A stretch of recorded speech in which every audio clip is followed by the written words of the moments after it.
como le digo, el Telex dice literalmente, el equipo de rastreo que está siendo usado actualmente está siguiendo a los hombres y no al avión. Entonces, tendrían pensado que, como le digo, para que digan esa información, es como que ya no estaban buscando más al avión.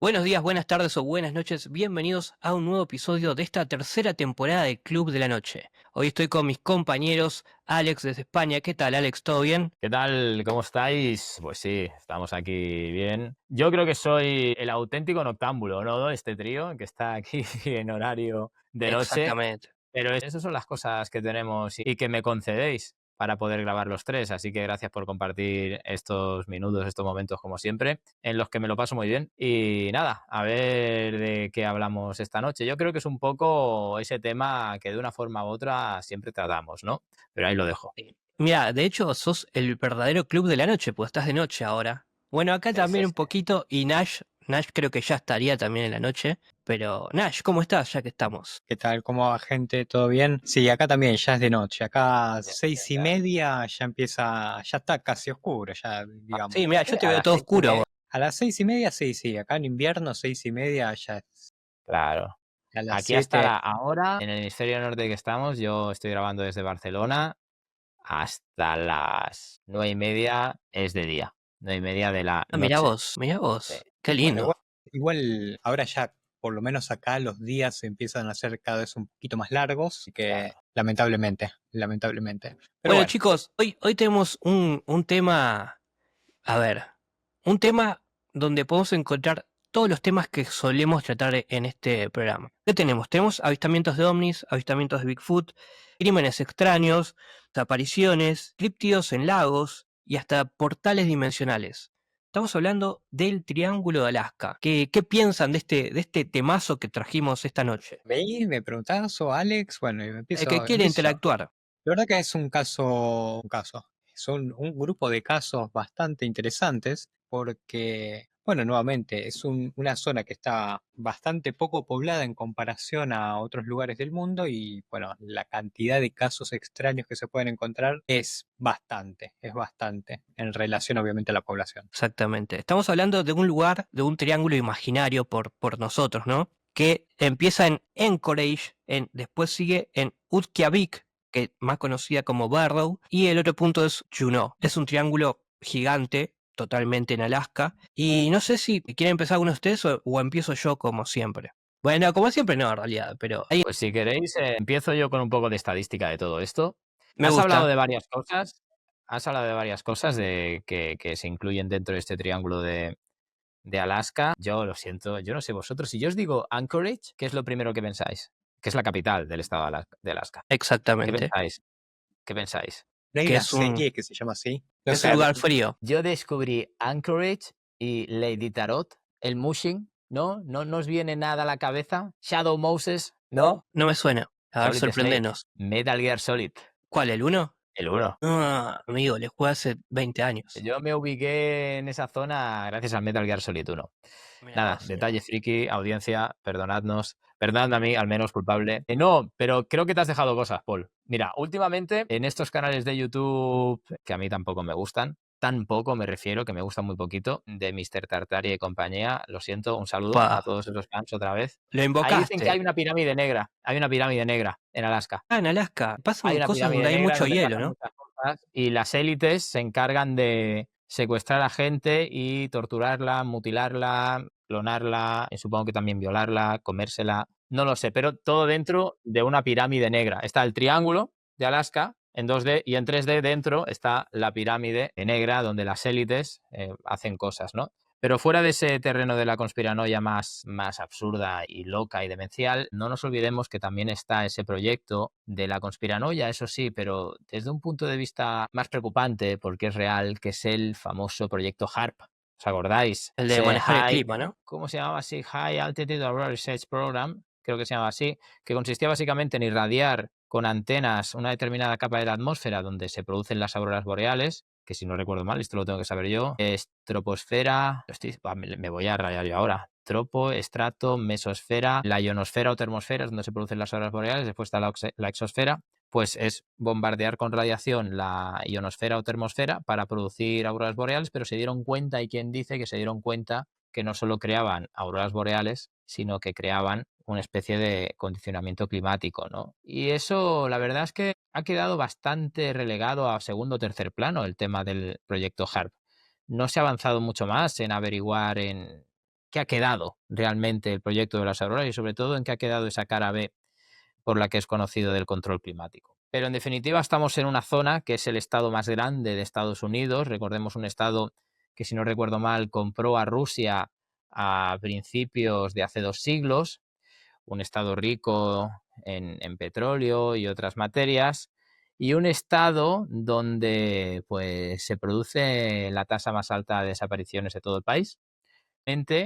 Estamos hablando que, por ejemplo, desde el año 1988 han habido 60.700 denuncias de personas desaparecidas. Sí que es verdad que muchas de ellas acaban siendo resueltas con explicaciones pues bastante mundanas. Tengo un número, Alex. Tengo un número. Dime. 16.000 desapariciones, o sea, sin resolver. Sin Desde los resolver. 90. O sea, 16.000 personas nunca han sido encontradas. Yo tengo otro ratio de, Ok. de un periódico local de allí, Ok. de Anchorage precisamente, que dice que de todos esos casos, concretamente 1.100 siguen sin explicación. Pero sea como sea, de la estadística total, teniendo en cuenta la población total de Alaska, 5 de cada 1.000 personas, básicamente 1 de cada 200 personas desaparece. Y eso yo lo extrapolo, por ejemplo, a mi contexto del instituto, donde tengo 700 alumnos, más los profesores, que somos unos 70. Tíos, eso es como si de mi instituto en un año me desaparecen 3 alumnos. 3 y medio. ¿Tú te imaginas que en un instituto, porque si en un año desaparecen 3 alumnos de los que no se sabe nada? Muchísimo. Pues eso es lo que ocurre en Alaska, ¿no? Es un país también que tiene la tasa más alta de suicidios. Eso es por un tema también climático, eso está estudiado, ¿no? Hay muchos artículos y creo que todos más o menos nos lo podemos imaginar. El tema de las horas de luz. Bueno, True Detective, ¿no? Muestra mucho cómo es Sí, lo la estuvimos vida hablando ahí. en nuestra 4ª temporada. Ajá. Y hablamos de Que aquella además hay película también. Hay mucha noche, ¿no? Depende, Vos que sos profesor de geografía, a ver, explícame un poquito esa parte. Geología. Geología, bueno, geología. Que no es lo mismo, no es lo mismo. Bueno, tiene que ver con un tema de la latitud y la orientación de esas regiones del planeta en cuanto a la incidencia solar en su momento de perihelio o afelio, es decir, en su momento orbital alrededor del Sol. Lo mismo que hay días sin luz, hay días donde la noche nunca llega, pero esos días sin luz también, hablando de otra película, pueden propiciar que ciertos seres sobrenaturales vayan allí a hacer de sus anchas, ¿no? Ya que si no hay luz durante 30 días, pueden beber mucha sangre. Pero independientemente de esos mitos, de esos tópicos, de esas características que siempre sirven para ambientar esas situaciones de series y películas, como estamos diciendo, resulta que no son tan mitos ni tan tópicos, que es una realidad. Es un territorio casi 2 veces España, mi país, muy poco poblado, muy extremo, con independientemente de la poca o mucha luz que pueda haber, aunque haya luz, no es una luz muy directa siempre, es una luz diluida, cosa que también se traduce en que la serotonina que se secreta por la noche en función de las horas de luz pues no sea la más eficiente, por lo tanto el cuerpo no descanse y acabe generando ciertas situaciones en las que en definitiva las personas no están del todo cómodas. Evidentemente también hay que tener presente que las comunidades humanas, los establecimientos, son pocos, están separados los unos de los otros. A veces la gente que vive allí es de forma estacional, es decir, tienes un vecino 3 meses y el resto del año no lo tienes. Por lo tanto, estás solo. Si a eso le sumas esos otros factores que he dicho, pues es frecuente también que la tasa de alcoholismo sea más alta que en otros países. Y si la tasa de alcoholismo en otros países, en otros estados de los Estados Unidos, si la tasa de alcoholismo es más alta, pues eso se presta a que haya pues más desgracias. Y no es lo mismo pararte del coche cuando estás bebido en, ¿qué te digo yo?, en Arkansas, que se está bien de temperatura, que pararse del coche, como muchos de los casos que yo he leído, en mitad de, ¿vale? Darte cuenta cuando quieres volver al coche de que te has desorientado porque vas bebido, pero es que el entorno no te ayuda. Hay mucha monotonía, hay frío y solo puedes volver a tu coche si lo has dejado encendido porque escuchas el motor o porque es de noche y las luces de este están encendidas. Pero si no te pierdes. Y para que os hagáis una idea de cuán fácil es perderse en vehículo, También hay una estadística en Alaska que dice que cada semana desaparece una persona que va montada en moto de nieve. Cada semana, una persona. ¿Y cuántas semanas hay en el año? Unas cuantas. Pues de ahí van saliendo números, ¿sabes? Evidentemente una persona que va en moto de nieve, en muchos de los casos se especula que son pues personas que desgraciadamente han sobrepasado un río que estaba congelado, pensaban que aguantaría y el río no ha aguantado. Y la moto se hunde, se vuelve a congelar rápidamente y el cuerpo y la moto no se encuentran hasta pasados años si es que llegan a encontrarse. Por no hablar de que es plena naturaleza, como estamos diciendo, hay osos. También se habla de leones de montaña, de los cougars, que son esos pumas de esa zona de la costa pacífica de los Estados Unidos, que son asesinos bastante especializados en que incluso es que son capaces de cargar con una persona adulta y llevársela una vez la han debilitado o directamente matado. Acordaos que hace unos años en California y Oregón se dispararon muchísimo las intervenciones quirúrgicas de cara en pacientes que habían sufrido ataques de leones de montaña, porque, bueno, pues es lo que tiene estar viviendo en ese tipo de entornos. Aunque en Alaska no hay tantos leones de montaña, que los hay también, hay muchos osos. Bueno, pues si te pilla un oso, el oso te pilla, te mata y se te lleva bosque adentro y tus restos se pierden, ¿no? Y hay una frase que dice, no sé dónde la encontré, la tengo aquí anotada, que es: hay muchas maneras de perderse en Alaska y otras tantas para no ser encontrado nunca. Así como otra frase que he leído mucho en Reddit estos días de gente que vive allí, que es: hay dos tipos de personas en Alaska, las que han nacido allí y las que han ido allí para huir de algo. Eso nos da a entender que hay como un cierto porcentaje relativamente elevado de la población que ha tenido sus problemas, ¿vale? A nivel fiscal, a nivel de ciertos negocios, y si a eso le sumas pues esas condiciones, que por cierto, vivir en Anchorage es súper caro, hay mucho tema de homeless, y parte de ese ratio de desaparecidos es gente sin techo, bueno, es un caldo para que se den desgracias. Gracias asociadas a un tema paranormal. Estamos hablando de un triángulo, como el triángulo de las Bermudas, el triángulo del dragón, el triángulo de Bennington. Bueno, es simplemente una delimitación geográfica bastante extensa en un país ya de por sí bastante extenso. Como estamos viendo, unas condiciones de habitabilidad bastante complicadas, y esto, como digo, se traduce en que hay una estadística que efectivamente es la más alta de todo el país, pero que no por ello, para mi punto de vista, en función de todos los casos que he leído, alguno contaré que están relacionados pues con trato de blancas, con temas de efectivamente de prostitución, de drogadicción, de gente sobre todo que está pasando por procesos de depresión, y lo último que se sabe de estas personas antes de que desaparezcan es que estaban medicándose o lo estaban pasando muy mal debido a este proceso tan delicado que es una depresión, y no creo que haya una causa sobrenatural misteriosa detrás, salvo que Carla Storá venga ahora y diga que ha visto a una persona convertirse en oso polar dentro de la pirámide negra, cosa que a mí se me escapa. Ok, ok, está bueno, está bueno. Igual capaz con lo que tenemos que contar nosotros cambias un poco de opinión, ¿eh? No sé, Es solo posible. digo. Nash, ¿vos querés comenzar con tu caso? Dale, dale. Bueno, mi caso es un caso que tuvo bastante importancia hace unos cuantos años por las personas que desaparecieron. En este caso tenemos que ir hasta el año 1972, hasta octubre, y estamos hablando de un vuelo de un avión Cessna, donde iban varios políticos. Un congresista que era de Alaska, llamado Nick Begich, iba un asistente también del congresista, llamado Russell Brown, y estaba el líder de la Cámara de los Representantes de Estados Unidos, que se llamaba Hale Box. Algo para tener en cuenta es que Hale Box había estado involucrado en lo que había sido la investigación de la muerte de Kennedy, para que se tenga una idea. Bien, entonces estas personas estaban viajando en este caso para Alaska porque estaban recaudando fondos para la campaña de uno de ellos. Iba en el avión Cessna 310, que estaba fabricado en el año 1959, y bueno, ese día las condiciones climáticas eran de nubes bajas, había niebla, había llovizna, no era relativamente, digamos, la mejor.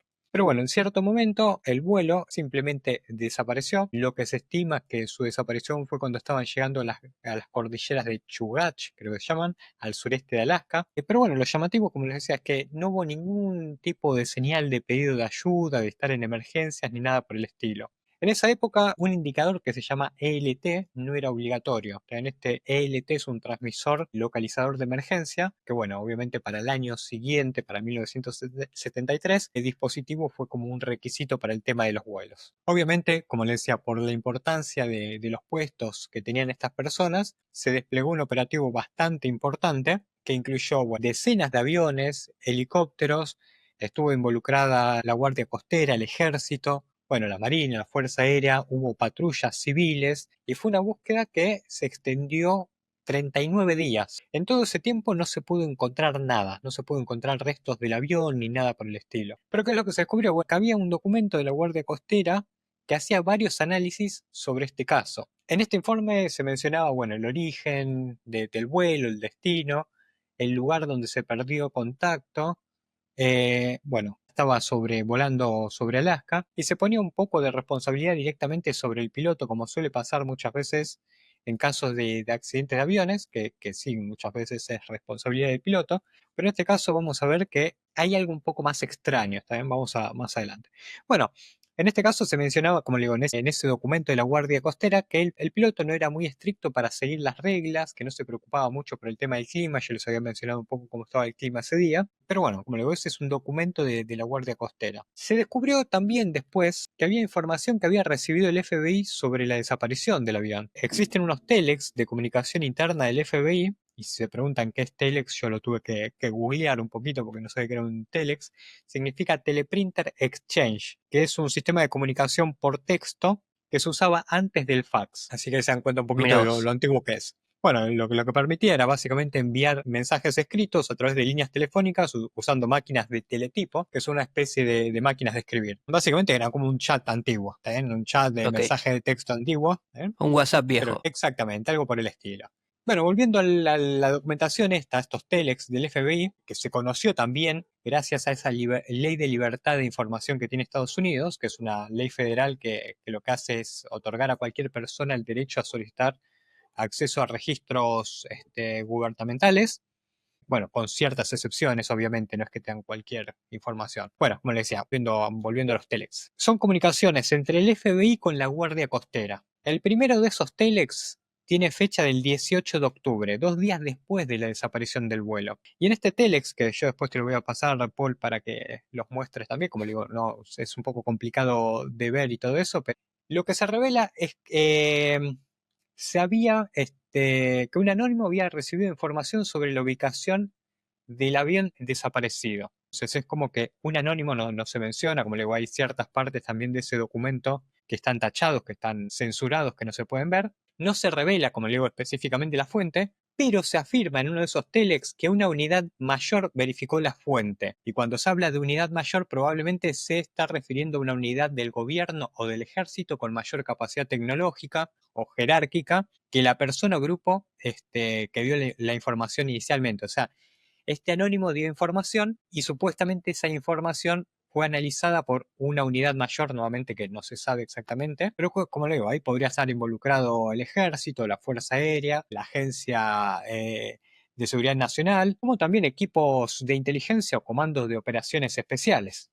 Como le digo, en este caso, nuevamente, volviendo al tema, eran personas importantes, políticos que estaban desaparecidos, entonces podemos pensar que el Estado utilizó muchas herramientas para ubicarlos, obviamente, como le digo, sin decir quiénes todos estaban buscándolo. Lo que podía decir, bueno, lo está buscando el ejército, lo están buscando civiles, pero también pusieron tal vez equipos de inteligencia un poco más importantes, con un poco más de tecnología para ubicar el avión desaparecido. Bueno, volviendo al telex. En ese telex también se comunica que la ubicación que había dado este anónimo había sido revisada por el gobierno, pero no se divulgó públicamente esa ubicación. No se sabe cuál era la ubicación que este anónimo informaba. Como le digo, esto no es conspiración, no es nada, sino que estos son documentos reales. Oficiales, ¿no? Bueno, ¿por qué puede ser que no se haya dado o se haya divulgado públicamente esa ubicación? Bueno, hay varias, ahí ya uno puede empezar a especular. uno puede decir, bueno, ahí sí hubo ocultamiento intencional, ¿por qué puede haber sido? Bueno, si la ubicación como era real o comprometida, bueno, puede haber sido ocultada por razones de seguridad, razones políticas, encubrimiento, lo que sea, como le digo, ahí ya uno puede empezar a especular. Otra que también se dice, bueno, también podría ser que es información no confiable, que tal vez la ubicación fue considerada no creíble o se desestimó, pero volviendo al tema del Telex, supuestamente, como le digo, una unidad mayor, entre comillas, había verificado la fuente. En otra parte del documento, no me acuerdo, había como 3 Telex de estos, se menciona que el equipo de rastreo no seguía al avión, sino a los ocupantes, sugiriendo de esta forma que podrían haber sobrevivido y salido del avión. Algo importante de esto es lo que dice. Dice que el equipo de rastreo no seguía al avión, ¿eh?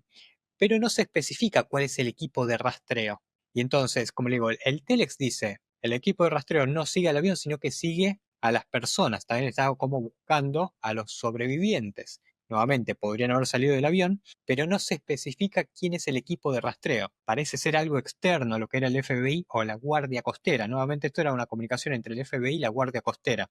Como le digo, dice el equipo de rastreo. Así que tranquilamente ahí podría ser otra vez algo privado, militares o también temas clandestinos, clandestinos dejado con permiso, dejado ahí es clandestino, pero hay cierta conexión. Como le digo, el Telex dice literalmente, el equipo de rastreo que está siendo usado actualmente está siguiendo a los hombres y no al avión. Entonces, tendrían pensado que, como le digo, para que digan esa información, es como que ya no estaban buscando más al avión. Entonces, básicamente, para hacer un resumen, lo que implica esto es que alguien tenía tecnología capaz de rastrear a personas. Esa información la transmitió un informante anónimo que no quiso revelar sus fuentes ni participar oficialmente, porque el FBI en teoría quiso hablar con este informante. Y en otro Telex más adelante se menciona que este informante menciona que sus amigos estaban involucrados en vigilancia electrónica experimental. Esto es algo nuevamente bastante raro. Nuevamente tenemos que pensar, ¿dónde estaban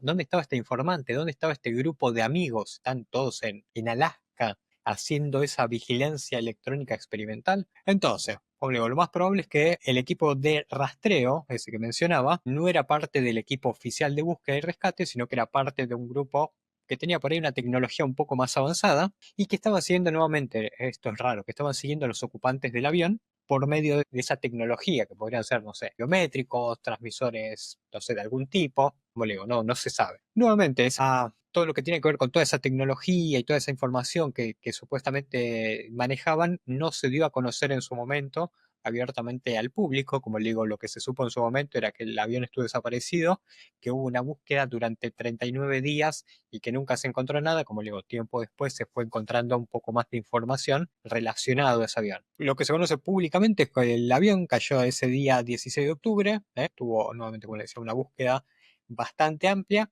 y eso es lo que el público conocía, pero nuevamente por abajo la investigación, como le digo, siguió buscando a los ocupantes del avión, tenían algunas supuestas posibles coordenadas que supuestamente investigaron, pero no se dio a conocer cuál fue el resultado de eso. Y también está la duda, quiénes eran ese equipo de rastreo adicionalmente que estaba ahí. Entonces la pregunta ¿fue un accidente o había algo más, algo que no debía ser encontrado?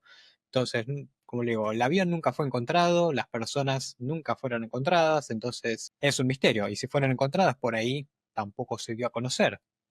Nash, ¿de cuántas personas estamos hablando? O sea, mencionaste a los políticos y que y el piloto y Bueno, alguien más. estaban, hasta donde encontré yo, estaban los políticos, Hale Box, que era el líder de la Cámara de Representantes, el congresista de Alaska, que era Nick Begich, y el asistente. Bueno, después creo que estaba el piloto y no sé si alguien más que iba en el avión. Pero bueno, luego ahí ese es mi caso, nuevamente. Un avión que parece simplemente desaparecer, pero que no simplemente desapareció, sino que hubo una búsqueda bastante importante y que al público se le dio a conocer que no hubo resultados. Pero nuevamente, que por abajo, por la información, se manejó más información, más datos que no se dieron a conocer públicamente y no se conoció nada hasta mucho tiempo después. Muy interesante, Nash. Yo tengo un caso parecido a ese, pero con más gente. Pero antes me gustaría que Alex hablara un poco de su caso, que es diferente como para ir un poco variadito. Pero muy interesante lo que mencionaste, Nash. Sí, comentar también que el caso de Nash es raro por varios aspectos, ¿no? Ha metido ahí el elemento de que había una persona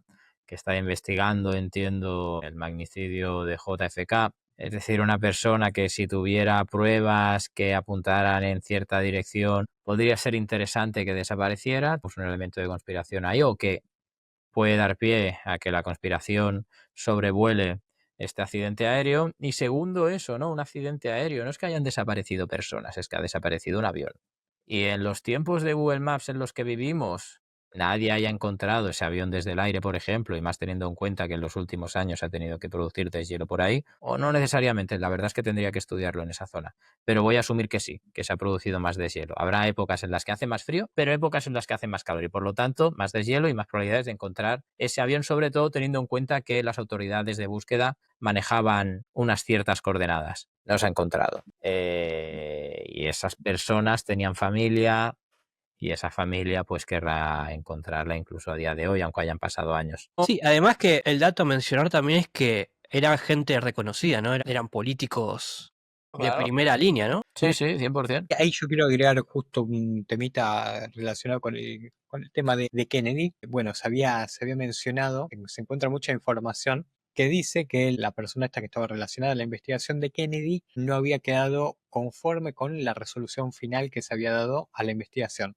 Pero en el año 2004, la hija dijo que su padre no tenía ninguna queja sobre la investigación. Pero no era eso, como te digo, el tema es que supuestamente la hija había dicho en el año 2004, pero bueno, nuevamente fueron como 30 y pico de años después, salió a decir la hija a desmentir de que el padre no estaba conforme en realidad con la investigación como había sido. Con Otro el caso para hablar, el veredicto, de Kennedy, ¿no? Otro caso que tenemos ahí pendiente en algún momento hablar de Kennedy. los ¿Qué pensás, tiradores Alex? Bueno, siempre está, para mí la definición exacta de lo que es una conspiración, la teoría de la conspiración, porque ahora muchas cosas se les llama la teoría de la conspiración, ¿no? Como que, por ejemplo, la reina Isabel II o Hillary Clinton son reptilianos, ¿no? En el caso de la reina Isabel segunda era una reptiliana. Para mí la definición de lo que es una teoría de la conspiración es aquella versión de los hechos que tiene más sentido, que ayuda a entender mejor algo que ha pasado. ¿Tiene más sentido que una persona loca, descontenta con el presidente, acabe con este? Que la versión que afirma quizás que había un gobierno o parte de un gobierno muy descontento con las gestiones del presidente y decide quitárselo del medio cargándole el muerto a uno cualquiera, a un tal Lee Harvey Oswald. No lo sé. Kennedy, el asesinato de este en Dallas es la madre de las teorías de las conspiraciones. Y la bala mágica, ¿no? El tirador solitario, ¿tiene sentido? Hay muchos programas, mucha literatura al respecto. Hay una versión oficial. Ese Teatro Ford, desde donde dispara. Sí, el Teatro Ford, ¿no? Me parece. El Teatro Ford es el de Lincoln. Él iba en un Ford Lincoln. Y es porque sabes que había una serie de paralelismos entre el magnicidio de JFK y Lincoln, que comparten apellidos, ciertas cosas. El Ford donde murió Kennedy es un Ford Lincoln y el teatro donde atraparon a Kennedy era el Teatro Ford, me parece. Da igual, poco se habla de Putin, que hace lo mismo. De hecho, esta semana acabó por despedir a alguien, no me Se mueren acuerdo, solos. y apareció muerto, ¿sabes? O años atrás la gente iba a resorts y decía, estoy muy contento, pero me voy a tirar por el balcón, ¿sabes? Voy a hacer balconing, como decimos aquí de los ingleses que vienen a Mallorca. Es humor negro lo que he hecho, ¿eh? Pero poco se habla de Putin, ¿sabes? Pero bueno, como quizás es muy evidente, no hay conspiración, ¿no? No hay nada que decir. Pero bueno, ahí está Kennedy y Putin, ahí tenemos para hablar largo y tendido. Bueno, Alex, hablar un poquito bueno, no sé, igual sabes que ahora que hablamos un poquito antes de iniciar el programa, me acordé que en la segunda temporada, cuando hicimos el programa en vivo, hablamos un poco de esto, de las desapariciones de mujeres, justamente que son nativas y que no se le da tanta importancia, pero era una cifra bastante elevada. Sí, sí, eso lo hablamos, ¿no? Y que tenía su origen en aquel proyecto conjunto entre el gobierno canadiense y la Iglesia Católica del lugar que se llamaban las escuelas residenciales, si no recuerdo mal, que eran de principios de siglo pasado. Y antes dije principios de siglo pasado la compra de Estados Unidos a Rusia de Alaska y dije, no me suena, parece que es antes. Y lo he buscado y la compra se efectuó, de hecho lo tengo aquí, me parece en el 1867, correcto. Rectificarme a mí mismo, hace un poquito más. Sí, que yo acabaos que lo de las escuelas residenciales consistió en, digamos, eliminar un poco la fuerza folclore, la cultura de los pueblos originarios de la zona a los niños de los nativos, de cómo se llaman las First Nations, ¿no? De las primeras naciones y consistió en que se los llevaban a unos centros internados reformatorios donde la tortura, el menosprecio y a veces el asesinato estaba a la orden del día. Y quien salía de ahí cuerdo, pues tenía la suerte de salir cuerdo porque la mayoría no salía muy de allá. Y eso se traducía en problemas de alcoholismo que en casa se traducían en violencia doméstica que cuando la chica no moría directamente, la chica se veía obligada a huir a las grandes ciudades de la zona, porque esto sobre todo es en la parte occidental del país, y se iban a ciudades como Edmonton o sobre todo Vancouver. Chicas que huyen, chicas sin estudios, os podéis imaginar en qué tipo de rublos acaban entrando y todavía el mundo que las rodeaba era mucho más sórdido y muy desgraciadas. Sí que es verdad que hay muchas desapariciones también de ese carácter en Alaska, hay muchas de mujeres nativas, porque como hemos dicho, de hecho, uno de los casos que estuve viendo en cuanto a desapariciones era una persona que iba a testificar contra un proxeneta que movía bastante gente, que hacía bastante trata de blancas. Era un chaval que, no recuerdo si un chaval o una chavala a la hora de recordar el caso, pero que iba a testificar contra él y antes de testificar se retracta, no rectifica contra él, testifica contra él y desaparece, un poco como decíamos antes que hacía Putin. Y este caso está englobado en esa estadística de las 60.700 personas que desaparecen. Hay otro ratio, ¿no?, que dice que en los últimos 50 años han desaparecido, me parece que eran 20.000 personas. Fijaos que yo os he dicho que sí, eso es correcto, ¿no? Habrán desaparecido 20.000 personas, pero desde 1988 se han reportado 60.700 casos de desapariciones. Eso es una auténtica barbaridad. Es muchísimo. Y por hablaros de casos, y ya me centro un poquito pues en eso, en casuística, un caso que acontece pues en Alaska y que incluye a dos niños, a un niño y una niña, a Scott y Amy Fandel, que vivían en medio del bosque. La casa más cercana era la de unos vecinos con los que jugaban con sus hijos y vivían solo con la madre. Los padres se habían separado. El padre me parece que estaba en Kansas o en un estado del sur de los Estados Unidos ya, pero no tenían ningún tipo de relación con el padre. Una noche en la que precisamente había venido también una tía de la familia, una hermana de la madre, pues salieron los cuatro a cenar a un bar. Y a eso de las 10, 10:30, no queda claro según las fuentes, la madre los acompaña de vuelta a casa y la madre se vuelve a ir junto a la tía al bar a acabar la noche. Los niños solos. Niños que, si no recuerdo mal, eran 8 y 10 años. Aquí no, tengo un pequeño resumen, pero no tengo esos datos porque, como digo, he leído muchos casos y al final todos ellos no tenían ese componente mistérico o tan como el que ha dicho Nash, podríamos decir, de persona VIP, ¿no? De persona importante que misteriosamente desaparece junto a un avión, ¿no? Y al resto de sus pasajeros. Pues este caso te lo puedo ambientar desde un punto de vista de desaparición desconcertante, que venga, vamos a ello. Pues los niños vuelven acompañados, ¿no? Por su madre y su tía a la casa. Y estas dos deciden continuar la noche en el bar. Vuelven sobre las 2 de la madrugada y primero hay una cosa que a la madre le llama la atención, y es que las luces de la casa están apagadas. Cosa rara, porque a sus dos hijos, a Scott y a Amy, les daba miedo la oscuridad y era normal encontrarse la luz del pasillo, la luz del comedor encendida para darles esa tranquilidad que necesita pues casi todo niño para hacer frente a ese miedo que yo creo que hemos tenido todos, que es sin duda la oscuridad, ¿no? El que puede haber en ese ambiente que nos es invisible, ¿no?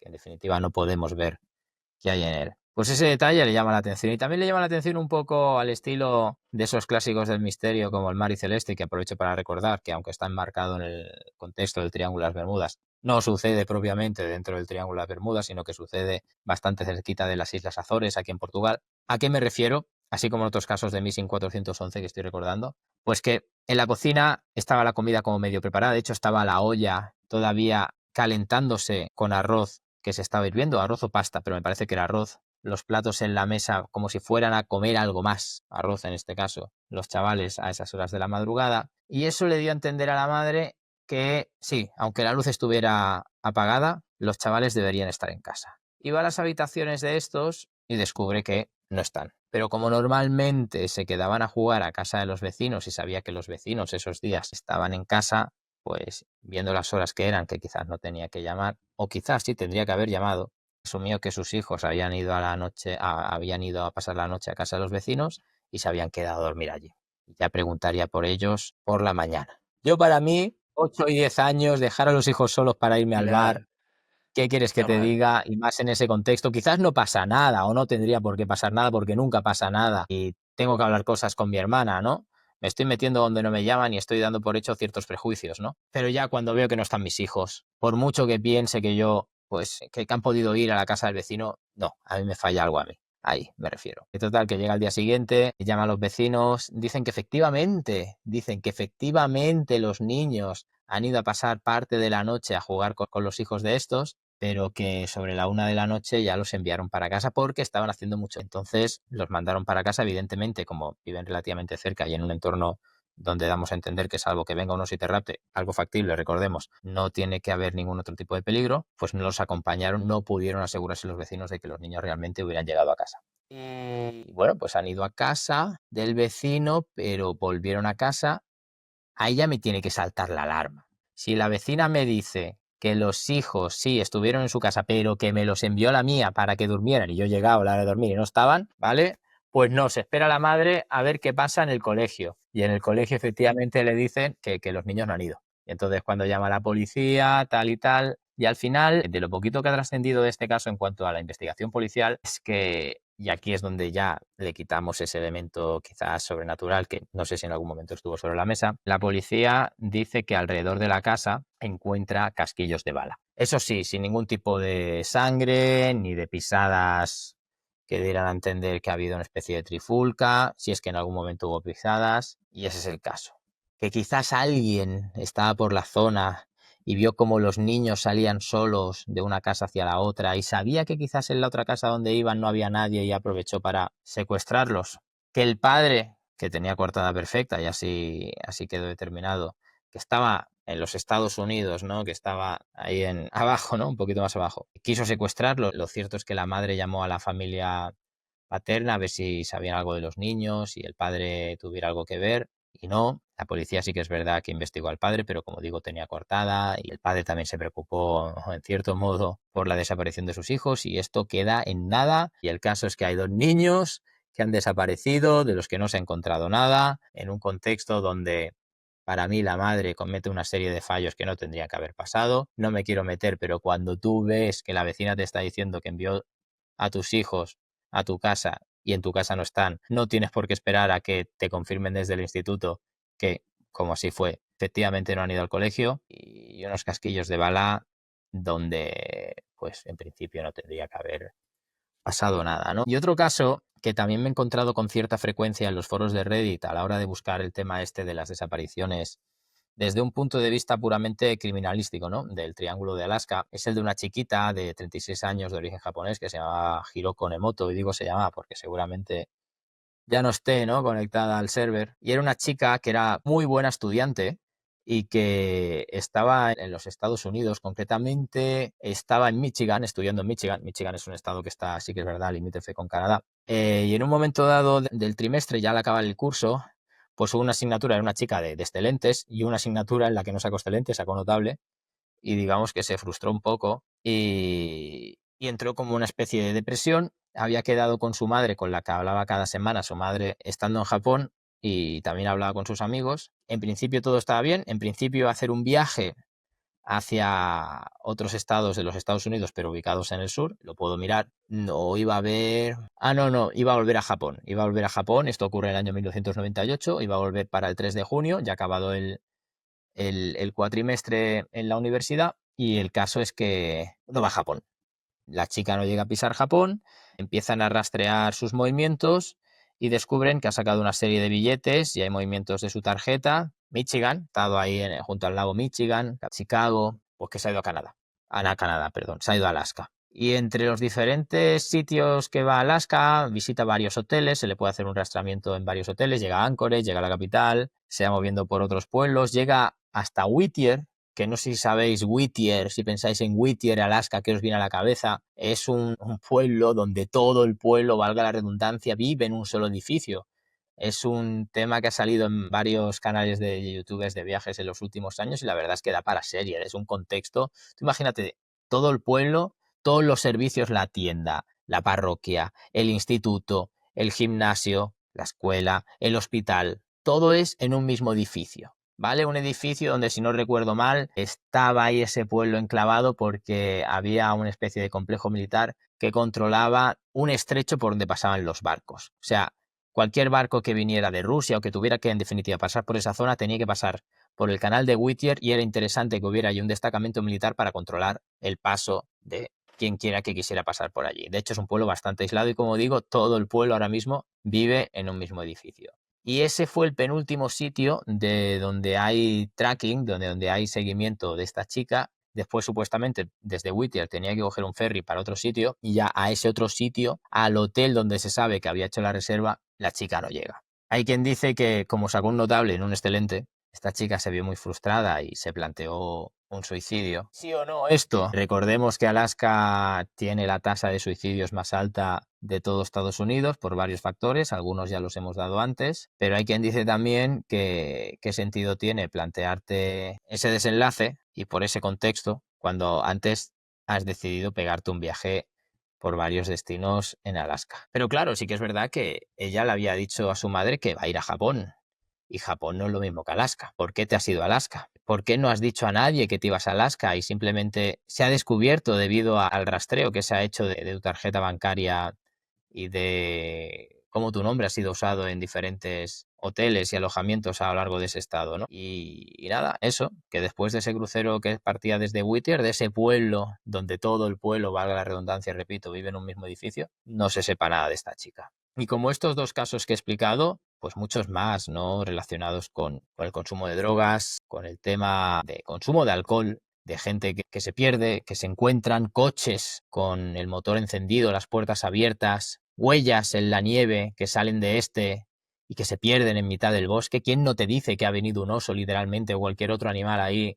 Yo qué sé, un caribú enfadado, y se lleva a la persona, que a lo mejor con un mínimo de ese puntillo que decimos aquí de borrachez y desorientación, pues queda totalmente inconsciente y después es llevada, vete a tú a saber dónde, cubierta de nieve, llevada a un río donde ese río se congela, se pierde, punto. Recordemos esa estadística que he dicho antes. Cada semana en Alaska desaparece una persona que iba en moto de nieve. Heavy.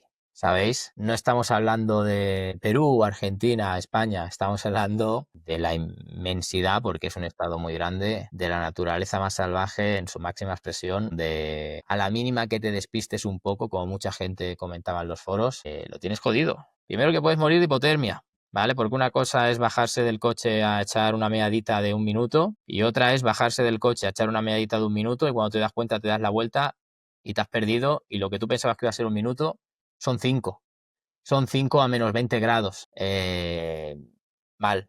Spoiler, acaba mal. Exactamente, Alex. Y sabes que lo que mencionabas con respecto al caso de los niños que se perdieron me hizo pensar más que a, bueno, un error de la madre, a una, no sé, una conspiración, ¿no? O que estaba como con alguien más. No sé, no sabría decirte si trata de blanca o trata de personas. Pero me hizo acordar hace poco al caso de Loan Nash. No sé si querés mencionar rápidamente el caso de Loan en Argentina, donde había un pariente que está involucrado. Bueno, el caso de Luan es un chico que desapareció en una provincia acá de Argentina. Se juntó una familia a comer, supuestamente, y después de comer se fueron a un naranjal a buscar, obviamente, naranjas. Y bueno, en ese naranjal fueron algunos de los integrantes de la familia con un grupo de los chicos de esa familia. Y bueno, resulta que terminó desapareciendo uno de esos niños que se llamaba Loan. Y bueno, al principio hubo un montón de versiones de que el chico había querido volver a su casa porque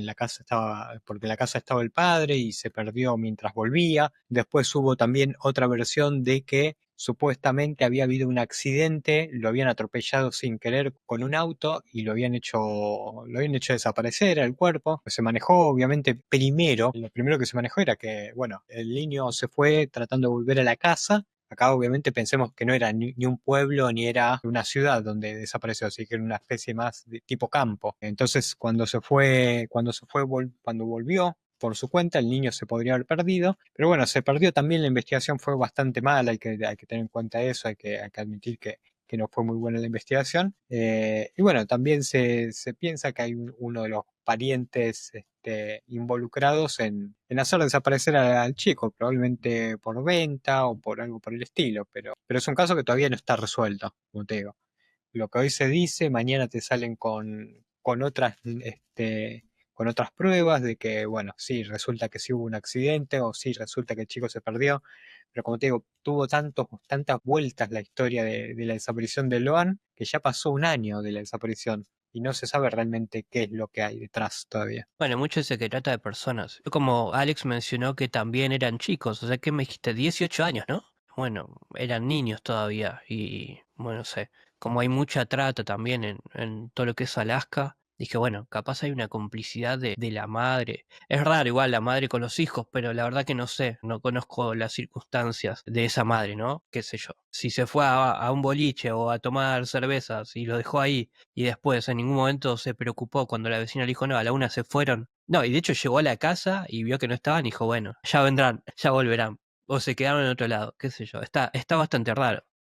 Lo llamativo son los casquillos de bala, Sí, eso también, ¿eh? Eso le iba a porque me preguntar a Alex. decís, ¿Qué hacen ahí? ¿Qué pintan? No se sabe nada más. Es el último dato que ha trascendido a la luz pública de la investigación policial sobre el caso. No se sabe nada más. Muy extraño. Muy extraño, che. Pero bueno, sí, podría estar encapsulado en un crimen, ¿no? Más mundano. Pero bueno, primero pido disculpas porque estoy un poco engripado, pero acá estamos igual por dar el último caso del día. Bueno, chicos, a ver, vamos al año 1950, ¿no? Inicio también de esto que se llama la Guerra Fría. Estamos justamente en este lugar que es Alaska, ¿no? Que uno podría decir, bueno, es inhóspito, no pasa nada, pero sí pasaban cosas. ¿Por qué? Porque recuerden que estamos en la carrera armamentística de la Guerra Fría. Y este lugar, o sea, Alaska, está a solo 90 kilómetros de la Unión Soviética.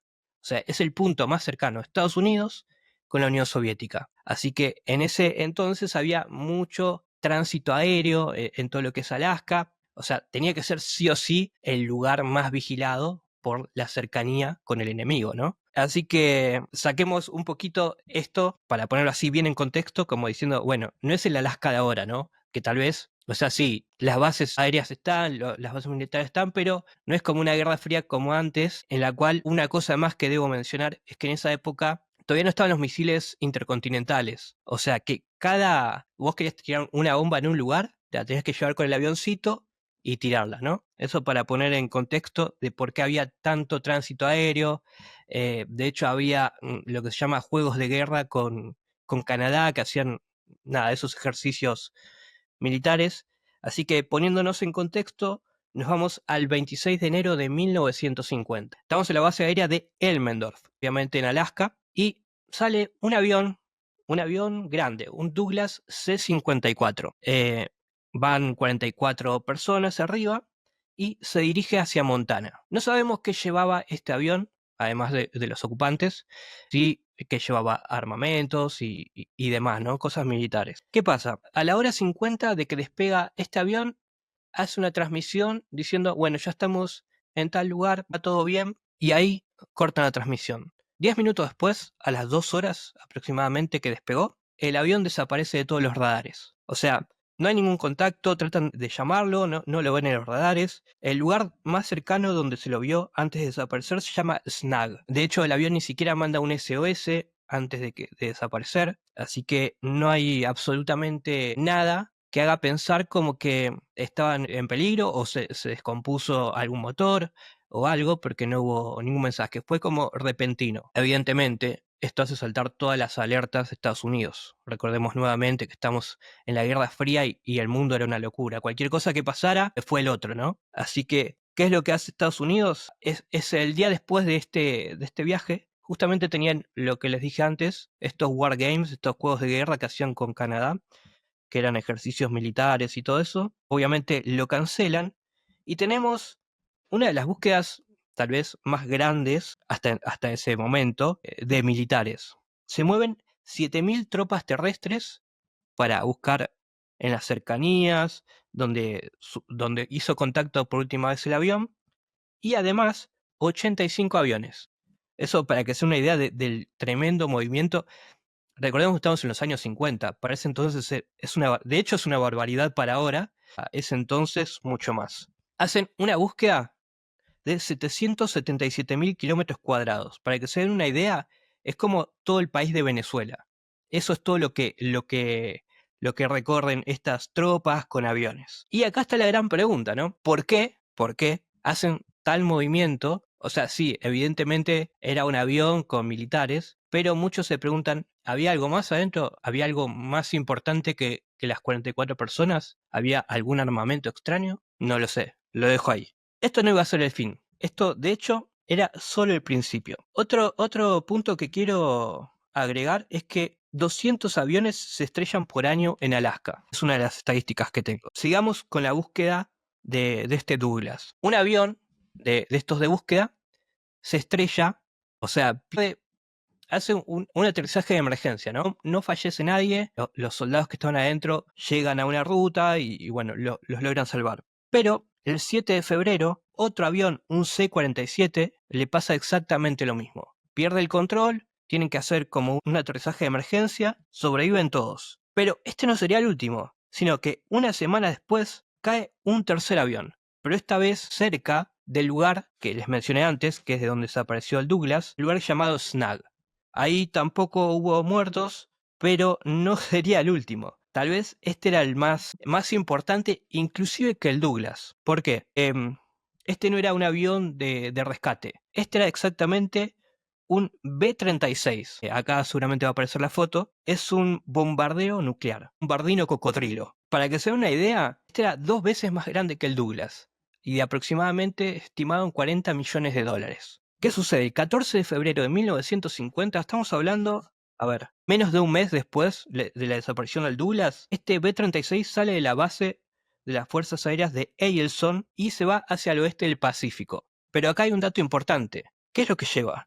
Lleva una bomba nuclear. Lleva una bomba nuclear y se va hasta el Pacífico, no sabemos muy bien a qué. Y cuestión es que cuando está regresando a las costas estadounidenses, los motores no le contestan. Y en las costas lanzan la bomba nuclear, la lanzan al mar. Es una locura, es una locura. Esto ¿por qué les dije antes lo del tema de que no había misiles intercontinentales?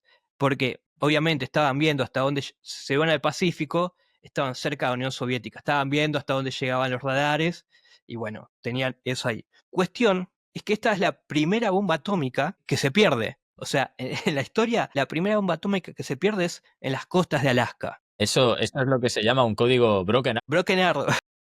cuando se pierde un arma nuclear. Pero es gracioso, ¿no? Porque el contexto que tú estás explicando es el que es. Dice, estamos ahí jugando a encontrar cuál es el límite para intentar acercarse y espiar al país enemigo en una franja donde los dos comparten todo.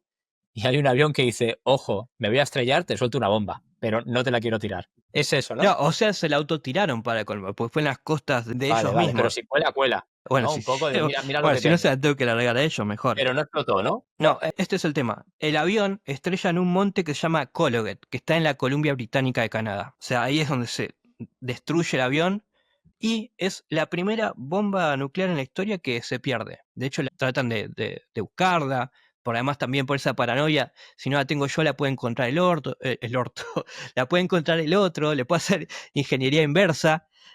Así que tratan de buscarla, de encontrarla en realidad y jamás... O sea, aquí lo que desaparece es la bomba. Desaparece la bomba, exactamente. El avión, evidentemente, también, porque queda hecho a añicos, igual sí lo encuentran, ¿no? Pero con respecto al Douglas del que hablamos al principio y sus 44 personas, jamás fueron encontrados. Un raconto así rápido, 5 aviones en 2 meses. O sea, caen 4 y uno que desaparece totalmente. Hay teorías sobre qué pudo haber pasado. Algunos dicen que puede haber anomalías electromagnéticas que hacen que tu brújula o tus aparatos electrónicos funcionen mal y que se pierdan. Igual eso no explica por qué el Douglas no mandó un mensaje de auxilio o algo similar, ¿no? O diciendo, che, estamos perdidos o no funciona tal cosa, sino que directamente como que desapareció de la nada y ahí quedó.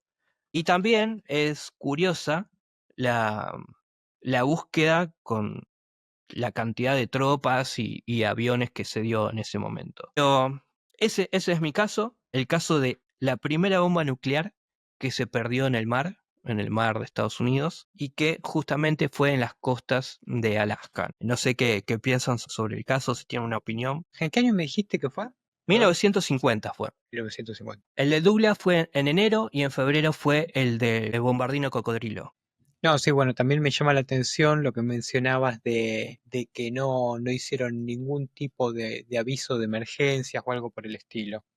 Pero bueno, puede ser que también las condiciones climáticas en Alaska sean bastante complicadas, pero otra vez el tema del mensaje de auxilio o algo por el estilo, creería yo que deberían tener tiempo de por lo menos hacerlo. Sí, y además la búsqueda, porque es una búsqueda, bueno, que también es una zona gigantesca, ¿no? Omitamos eso, que es una zona enorme, o sea, tiene sentido Venezuela, ¿no? que, ¿Has dicho?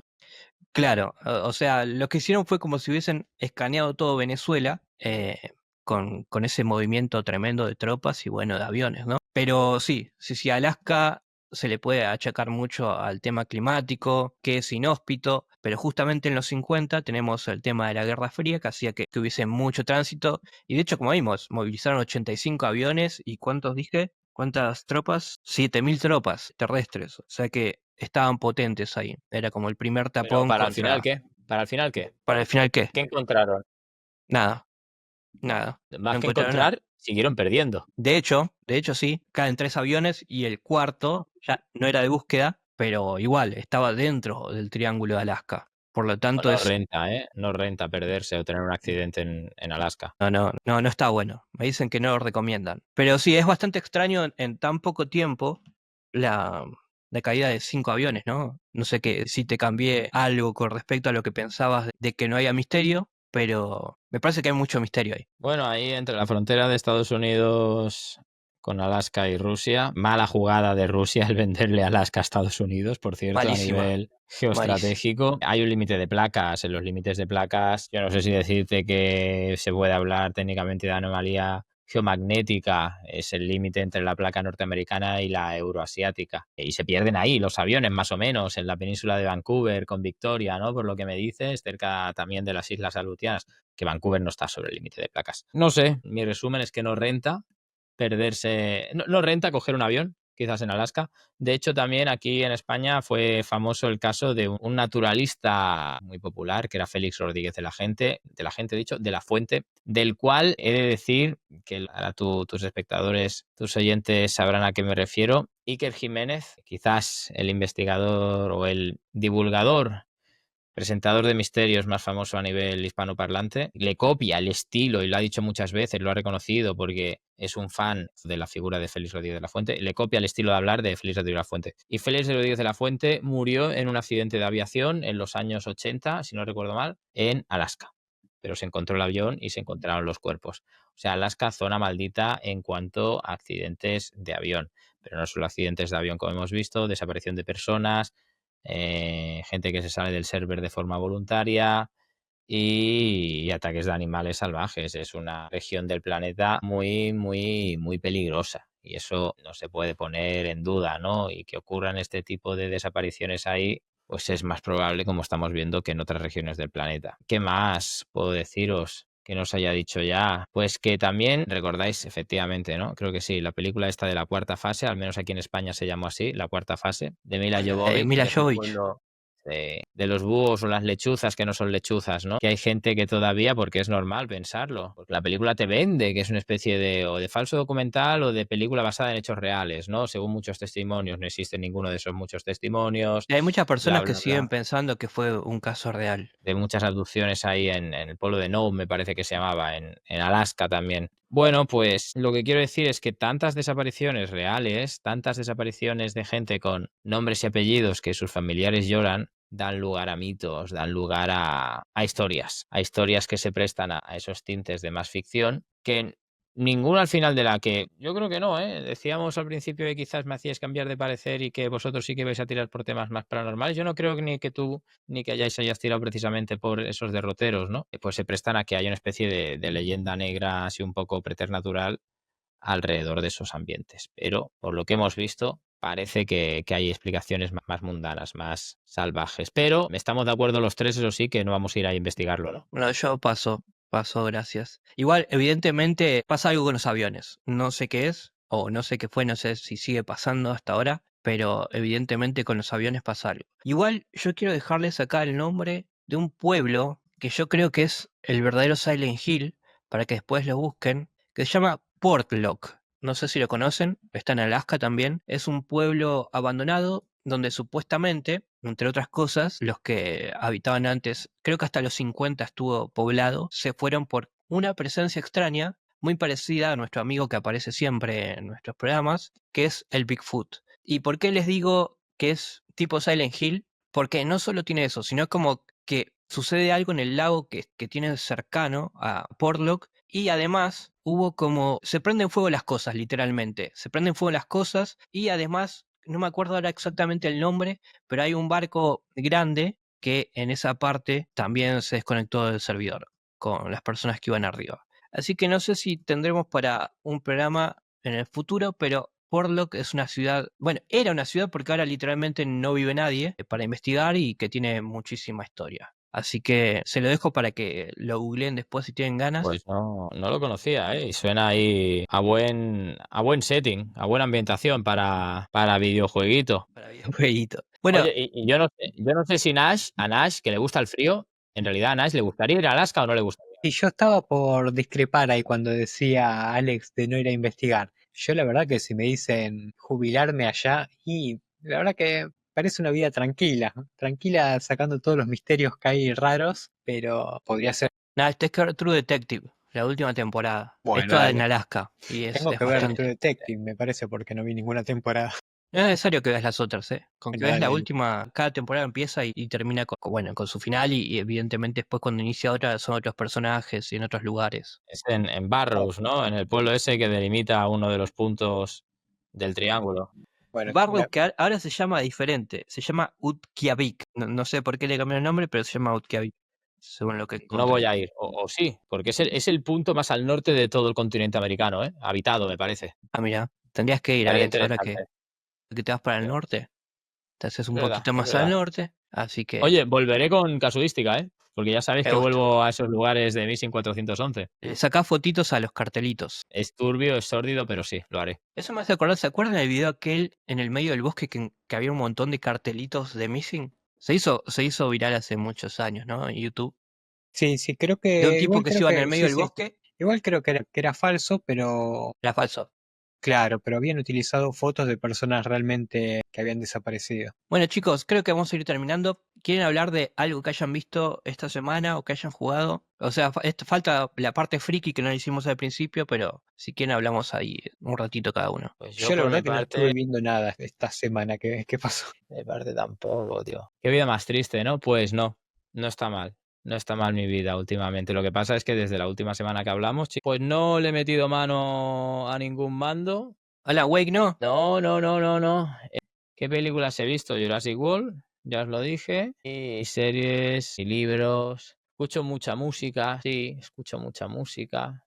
Me hace ¿Qué gracia, escucha, no sé si os Alex? habéis dado cuenta, que están volviendo muchas de las bandas new metal, rock, el indie de aquel entonces, metalcore, punk de inicios de los 2000, ahora están sacando nuevos discos, Oasis. Bueno, nuevas Oasis no es el canciones. caso, pero No digo, hablo por Oasis, estás... no hablo por Oasis. Bueno, Linkin Park, ¿qué Hablo... pensás de Linkin Park con la nueva cantante? A mí me gusta. Evidentemente, Chester no va a ser y me parece un movimiento muy inteligente que hayan cogido a una chica para que, evidentemente, la comparativa desde el principio no pueda existir. Si hubieras puesto a un chico que tuviera un tono parecido, siempre la gente lo iba a criticar, ¿no? Pero con una chica no puedes Igual hacerlo. A mí la he de critican igual. reconocer. Sí, pero me da igual. Gracias a eso existe Linkin Park todavía y el último disco que han sacado no me parece tan malo. Pero voy a reivindicar el grupo que tenía antes la chica esta, que se llama Dead Sara, que yo precisamente haciendo alusión a mi cultura videojueguil, lo conocía por el remake, podríamos decir, del Need for Speed Most Wanted, que tiene una canción que se llama Weatherman, el hombre del tiempo. Escuchen Dead Sara. Tiene bastantes temas interesantes, a mi juicio. Y Linkin Park, ¿qué os voy a decir? Pues los voy a ver. Los voy Mira a ver vos. a final de mes. Los voy a ver Está a bien final de mes ahí. en Nueva York. Mira la vida. Muy bien, Mira la vida. muy Que bien. podría estar jugando al Baldur's Gate 3, como os dije, y no, me vuelvo Mira lo que te ahí. perdés, hermano. Mira lo que te perdés. Sí.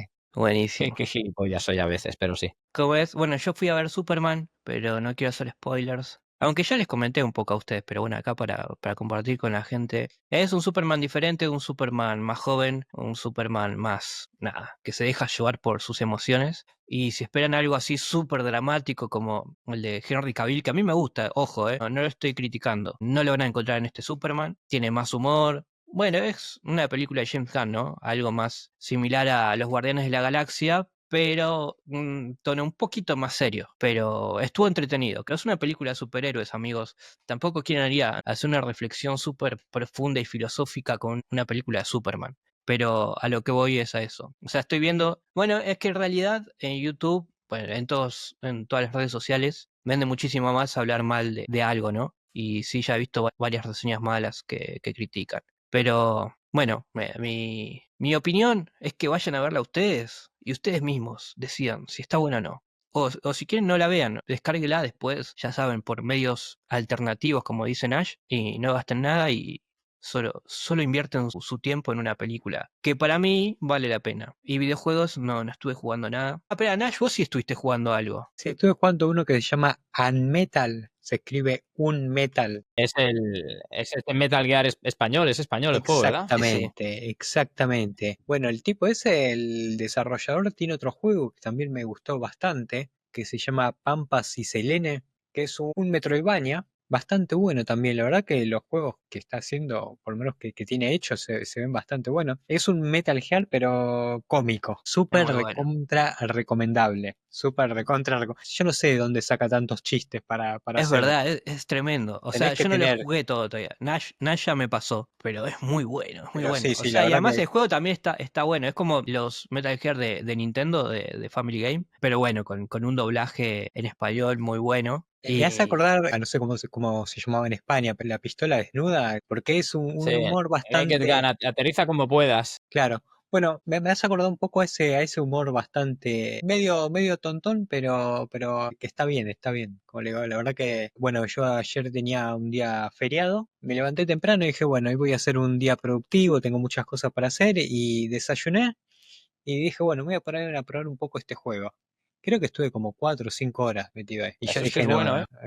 la verdad que sí, me enganchó bastante. Como le digo, nunca juego tanto a videojuegos tanto tiempo seguido, pero como te digo, la historia me enganchó, el humor que tiene, está bastante bueno. Súper recomendable ese. Y bueno, a los que les gustan los Metroidvania, el Pampas y Selene, es un juegazo también. Toma nota. Juegazo. bueno, chicos, ha sido un gusto estar con ustedes en un nuevo programa de esta tercera temporada de Club de la Noche. Y bueno, nos volvemos a ver en el próximo episodio que será en una semana y ustedes lo verán un mes después. Pero bueno, así es esto, ¿no? No hay tiempo, no hay espacio, todos estamos en lugares diferentes y de eso se trata un poco la vida, ¿no? De estar en lugares diferentes. ¿Qué piensan? ¿Estamos o no estamos? ¿Estamos o no estamos? ¿Somos o no somos? Díganme. Estamos. Perfecto, perfecto. Bueno, chicos, buenos días, buenas tardes o buenas noches. Nos vemos. Chau, chau. Se apaga la ciudad, se abre una puerta hacia la oscuridad. Paul desde Perú prende la señal y el misterio empieza a respirar. Nash desde Argentina trae otra visión. Alex desde España suma la tensión. OVNIs, sombras, pasos sin explicación. Todo queda abierto en la conversación.